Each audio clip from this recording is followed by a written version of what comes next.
When AI analyzed CT scans of Pompeii's victims, the technology revealed something inside these 2,000-year-old bodies that went against everything we thought we knew about ancient life and death. For nearly 2 millennia, the victims of Mount Vesuvius have remained frozen in time, their final moments preserved beneath layers of volcanic ash, haunting reminders of one of history's most catastrophic eruptions. But in 2024, when researchers fed CT scan data through advanced AI algorithms, the machines detected patterns that human eyes had missed for over 150 years. What emerged from the digital analysis has forced experts to completely rewrite their understanding of ancient Pompeii. The discoveries were so unexpected that some researchers initially questioned whether the AI had malfunctioned. It hadn't. The truth inside these bodies, however, was far more shocking than anyone imagined. Bodies trapped in time. August 24 th 79 AD, Mount Vesuvius unleashed hell upon the Roman city of Pompeii. Within hours, pyrolastic flows traveling at over 100 miles per hour engulfed the entire settlement. The superheated ash and pumice buried everything: buildings, streets, and approximately 2,000 people who couldn't escape in time. But the volcanic material that killed them also preserved them. As the ash hardened, it formed perfect molds of their bodies. In 1863, Italian archaeologist Giuseppe Felli developed a revolutionary technique. By carefully pouring plaster into these molds, he could recreate the victims' bodies with startling accuracy. The casts revealed people crouching in corners, families huddled together, individuals covering their faces against the burning ash. Each figure became a three-dimensional snapshot of ancient tragedy. For over 150 years, these plaster casts stood in museums and archaeological sites, silently telling their stories. Researchers could study their positions, estimate ages from visible features, and make educated guesses about their final moments. But there was a fundamental limitation. The plaster concealed whatever remained inside. The actual bones, teeth, and skeletal structures were locked away, hidden beneath inches of hardened material. Traditional archaeological methods hit a wall. Breaking open the casts would destroy the very artifacts researchers wanted to preserve. For generations, scientists could only speculate about what secrets lay beneath the surface. Were these people healthy or diseased? Young or old, how exactly did they die? The answers remained frustratingly out of reach. Then came modern scanning and eventually artificial intelligence. The technology that sees through stone. By the early 2000s, archaeologists began experimenting with CT scanners on Pompeii's plaster casts. The same technology that allows doctors to peer inside living patients was now aimed at 2,000-year-old victims. At first, it felt like science fiction. Finally, researchers could look inside without shattering the delicate shells, but the results were disappointing. Bone and plaster are almost twins in density, and the scans produced ghostly half-legible images. A rib could look like a plaster ridge. A jawline might fade into ash. Specialists disagreed over what they were seeing, and many casts remained a frustrating mystery. That changed in 2023. A team of archaeologists, radiologists, and AI engineers joined forces to attempt something radical. Feeding decades of CT scan data into machine learning systems. Instead of leaving interpretation to the human eye, they let artificial intelligence do the work. The algorithms weren't designed for archaeology at first. They had been trained on thousands of modern skeletal CT scans, teaching them to recognize bone density patterns, the fine details of dental structures, and even faint traces of preserved tissue. But once applied to Pompeii, they became something else entirely. A machine with the uncanny ability to see through stone. But the team didn't stop there. They introduced contrast agents, special dyes injected carefully into the plaster casts that could differentiate between various materials. When combined with AI analysis, these agents allowed the system to create color-coded 3D models. Blue might indicate plaster, white represents bone, and red could highlight areas where soft tissue remnants still clung to skeletal surfaces. The AI didn't just sharpen fuzzy images. It rebuilt skeletons that had been fragmented by time, filling in missing pieces with predictive models based on anatomical logic. It learned to distinguish plaster from bone, ash from teeth, even microscopic fibers of cartilage still clinging to joints. To a human, the data was noise. To the AI, it was a code it could finally crack. The process was neither quick nor simple. Scanning a single cast could take 12 hours of continuous exposure, generating terabytes of raw data. Then came the processing, days of algorithmic reconstruction, cross-referencing millions of data points until a complete body emerged in ghostly digital 3D. But once complete, researchers could rotate these models, zoom in to pore over tooth enamel or joint wear, even digitally peel back layers of plaster to reveal bones beneath. Dr. Massimo Osanna, director of the Pompeii Archaeological Park, described the experience as opening a time capsule within a time capsule. The plaster casts themselves were already remarkable preservation, but the AI-enhanced CT scans revealed layers of information that had been invisible since 79 AD. The system also proved capable of detecting the smallest details. Microfractures in skulls suggested blunt force trauma. Bone density variations revealed nutritional patterns from childhood. In one case, the AI even identified early dental work, ancient fillings, proving that Roman medicine had been far more advanced than many believed. But the scans weren't only cataloging wounds. The real surprises came from the contradictions. Alongside evidence of catastrophic injuries were signs of resilience, vitality, and even sophistication.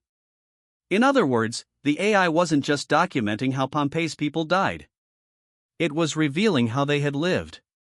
And nowhere was that clearer or more unexpectedly fascinating than in their teeth. The discovery that changed everything. When the AI-enhanced images of Pompeii victims' teeth first appeared, the research team thought there had been an error. The dental structures looked too perfect, too healthy, too modern. They ran the scans again. Same results. They checked the AI's calibration. Everything was functioning correctly. The conclusion was inescapable. These ancient Romans had better teeth than most people alive today. This wasn't supposed to be possible. Conventional archaeological wisdom held that ancient populations suffered from terrible dental health.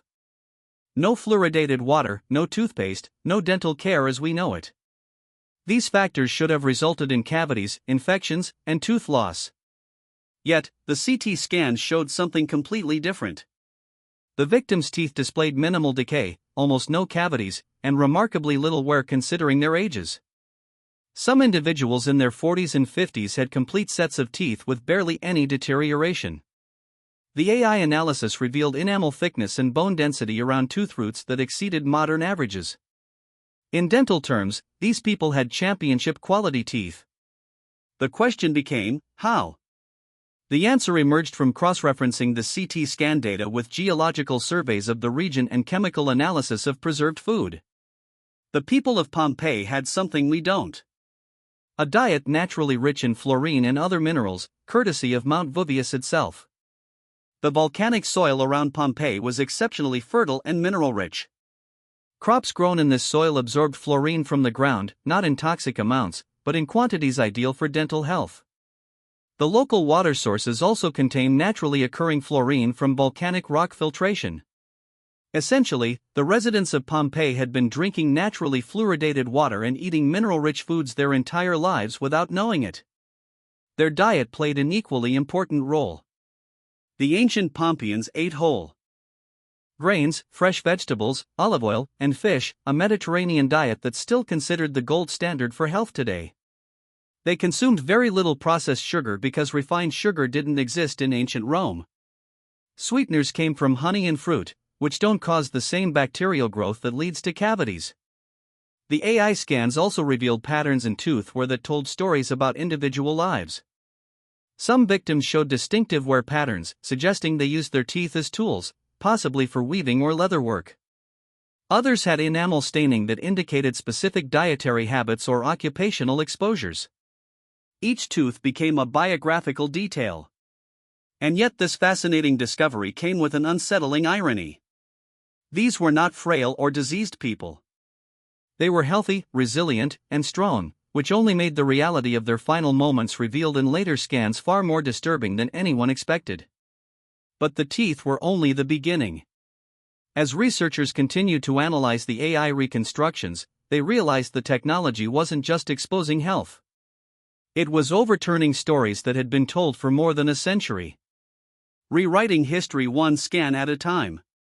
The dental discoveries grabbed headlines, but the AI scans uncovered something even more profound. Nearly everything archaeologists assumed about specific victims was wrong. The most dramatic example came from a cast that had been famous for decades. Two bodies embraced in what appeared to be a final, desperate hug. Tour guides called them the Two Maidens. Their story moved millions of visitors. Two young women, perhaps sisters or mother and daughter, clinging to each other as death approached. Except they weren't women. The AI-enhanced CT scans revealed skeletal structures with distinctly male characteristics. Pelvic bone measurements, skull morphology, limb bone thickness. Every indicator pointed to at least one, possibly both, being male. DNA analysis confirmed it. The two maidens were actually two men. Their embrace might tell a completely different story. Perhaps father and son, brothers, friends, or lovers. We'll never know for certain, but we do know that gender assumptions based on body position and size were completely unfounded. This pattern repeated throughout the AI analysis. A victim long identified as an elderly woman based on slight build and position turned out to be a teenage boy. A pregnant woman protecting her belly was actually a man with no skeletal indication of the positioning that researchers had interpreted as maternal. The AI didn't care about narrative convenience. It only reported what the bones revealed. The technology also exposed misconceptions about social class. Pompeii had a strict social hierarchy, and archaeologists had classified victims based on where they died and what artifacts surrounded them. Victims found in wealthy homes were assumed to be wealthy. Those in modest dwellings were labeled as common workers or slaves. But the AI scans revealed a more complex picture. Bone density and growth patterns can indicate nutrition levels during childhood and adolescence. Well-fed children developed different skeletal markers than malnourished ones.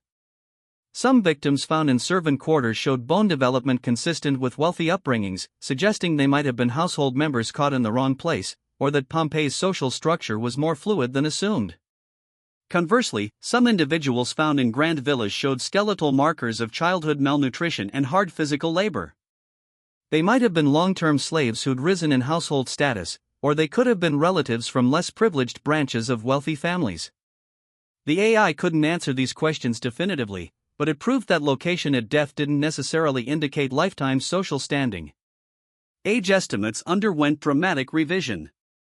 Traditional methods relied heavily on visible features and tooth wear patterns, but the AI could analyze bone density, joint deterioration, and microscopic structural changes with far greater accuracy. Several victims aged as elderly in museum plaques turned out to be middle-aged. One individual estimated at over 60 was actually in his early 40s. This matters because it changes demographic understanding of who stayed in Pompeii. Historical accounts suggest many wealthy families fled when the eruption began, leaving behind slaves and those too poor to escape. But the AI scan showed a wide age distribution, including many healthy adults in their prime, people who should have been able to evacuate. Why did they stay? Were they trapped? Did they underestimate the danger until it was too late? The revised ages reopened old questions. The most disturbing findings came from trauma analysis.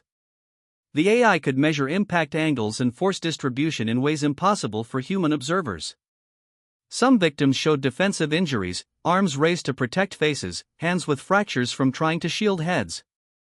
These people died fighting to survive, not peacefully accepting fate. Others showed no defensive wounds at all, suggesting they were killed instantly, possibly never seeing the death that struck them. One victim's skull showed a perfectly circular depressed fracture consistent with being hit by a volcanic bomb the size of a grapefruit traveling at terminal velocity. The impact would have killed instantly. The person probably never knew what happened. Children's remains presented particularly heartbreaking evidence. The AI detected healed fractures in some young skeletons, suggesting injuries from daily life in ancient Rome, perhaps falls, accidents, or unfortunately, possible abuse. These weren't romanticized victims from a perfect ancient world. They were real children with real hardships who happened to die in history's most violent volcanic disaster. And yet, as devastating as these individual stories were, they pointed towards something larger, a truth that overturned everything archaeologists thought they knew about Pompeii. The disturbing truth about how they died. This is where the AI's findings become genuinely unsettling. For decades, the accepted narrative was almost poetic in its tragedy. Pompeii's residents caught off guard by Mount Vesuvius died relatively peaceful deaths from suffocation or heat exposure as volcanic ash gently buried them. The plaster casts reinforce this idea. People curled in corners sitting against walls appearing almost at rest. It was a catastrophe, yes, but somehow sanitized by time and archaeological interpretation. The AI-enhanced CT scans destroyed this comfortable narrative. The technology revealed that the majority of victims died violently, traumatically, and in ways that must have been absolutely terrifying. The disturbing details accumulated with each scan. Head injuries, broken bones, collapsed spines, and crushing impacts. The pyrolastic surge that killed most Pompeians wasn't just hot ash floating down like deadly snow. It was a superheated avalanche of gas and rock fragments traveling faster than a hurricane. With temperatures exceeding 500 degrees Fahrenheit, it struck with a physical force comparable to that of a car. The AI scans showed skeletal damage consistent with direct impact and pressure, injuries that couldn't be explained by simple falls. One particularly disturbing finding involved what archaeologists call heat-induced postures. Some victims' bodies show the pugilistic position, limbs drawn up, fists clenched, which happens when extreme heat causes muscles to contract. Traditional interpretation suggested the result was a final spasm of death. The AI revealed something worse. Many of these victims were still alive when the heat began to affect their bodies. The AI also detected something called brain tissue calcification. Under extreme heat, brain matter can undergo chemical changes that leave behind unusual deposits. This buildup of pressure may have damaged skulls from within. Several victims showed evidence of this process, a grim reminder of how intense and disturbing the eruption truly was. Respiratory systems showed signs of intense thermal damage. The AI could identify changes in bone structure around nasal cavities and throat areas consistent with inhaling superheated gas. The tissue itself is long gone, but the damage to surrounding bone structures tells the story.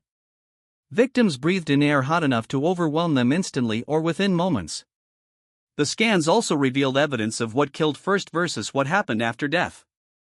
Some fractures showed signs of bleeding and limited healing responses, meaning the person was still alive after injury. Other fractures showed had no such indicators, suggesting they occurred after death, likely from the sheer weight of volcanic debris. This is disturbing. The AI analysis of bone trauma patterns combined with geological data about the eruption sequence suggests many victims survived the initial pyrolastic surges only to be killed by subsequent waves. They survived the first wave, possibly found temporary shelter, and then were struck down by another surge. Some victims show evidence of moving to different locations and injury patterns on one side of the body versus another, suggesting they reposition themselves while wounded before a final fatal blow. One victim showed particularly tragic evidence.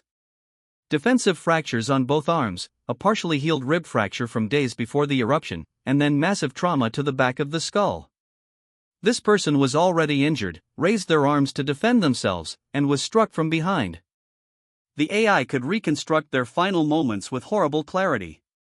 Injured, trying to protect themselves, killed by a blow they never saw coming.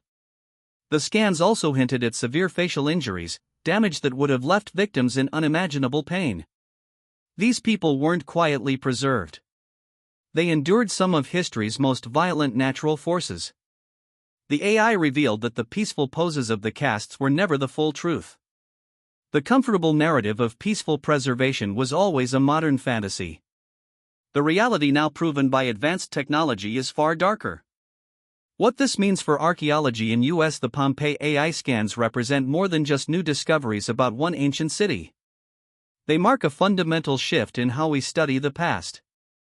For the first time, technology can reveal truths that aren't filtered through human interpretation, bias, or wishful thinking. The AI doesn't create stories we want to hear. It shows us what actually happened, even when that truth is uncomfortable. And this discovery matters far beyond Pompeii. The project demonstrated that AI combined with medical imaging can unlock secrets without ever disturbing the artifact itself. Museums worldwide are now reconsidering their collections. How many mummies, preserved remains, and sealed artifacts contain secrets that could be revealed through similar analysis? The possibilities are staggering. Other archaeological sites are already applying these techniques. Researchers studying bog bodies from northern Europe, Ice Age remains, and Egyptian mummies are using AI-enhanced CT scanning to uncover hidden details. A Danish bog body studied for decades recently underwent AI-enhanced scanning that revealed tattoos no human observer had detected. Egyptian mummies are yielding new information about disease, diet, and medical procedures that completely revise our understanding of ancient healthcare. Each scan reveals how much we've been missing. Technology is also democratizing research. Traditional archaeological analysis required physically accessing artifacts, which meant only a few experts at a time could study them. AI-enhanced digital scans create 3D models that can be shared with researchers worldwide. A scientist in Tokyo, for example, can examine the same virtual skeleton as a colleague in New York, both working with identical datasets. This collaborative approach accelerates discoveries and reduces the gatekeeping that has sometimes limited archaeological progress. But the Pompeii findings also raise unsettling questions about how we memorialize tragedy. The victims of Vesuvius have been exhibition objects for over 150 years. Millions of tourists have gazed at the plaster casts taking selfies with the preserved dead. Now we know these people did not die peacefully. They died in ways we can measure, analyze, and almost relive through the scans. Does that change our responsibility toward them? Some researchers argue for removing the cast from public display, suggesting that exhibiting people who died traumatically now that we understand the true nature of their deaths borders on exploitation. Others counter that the casts serve as powerful historical education and memorials to catastrophe. The debate has intensified as the AI findings make the victims feel more real, more human, and more worthy of dignity than we might have considered before. The perfect teeth findings specifically highlighted this tension. Media coverage focused on the interesting fact that ancient Romans had better dental health than modern people, often missing the darker context. These remarkably healthy individuals died in agony. The trivia risks overshadowing the tragedy. It's a reminder that technology can reveal facts, but humans still control how those facts are framed and remembered. There's also a philosophical dimension to what the AI achieved. For 2,000 years, these victims existed in a state of partial knowledge. We could see their surface forms, but not their internal truths. The AI bridged that gap, reaching back through millennia to resurrect lost information. In a sense, doctors are now examining patients 2 millennia too late and giving diagnoses no one asked for, but that history demands. This raises a final question. What does it mean to use machines to resurrect truth from the silence of time? AI doesn't just reveal information. It acts like a form of time travel. We can't step into 79 AD. But algorithms can extract what still survives. Messages written in bone, ash, and enamel and let us read them for the first time.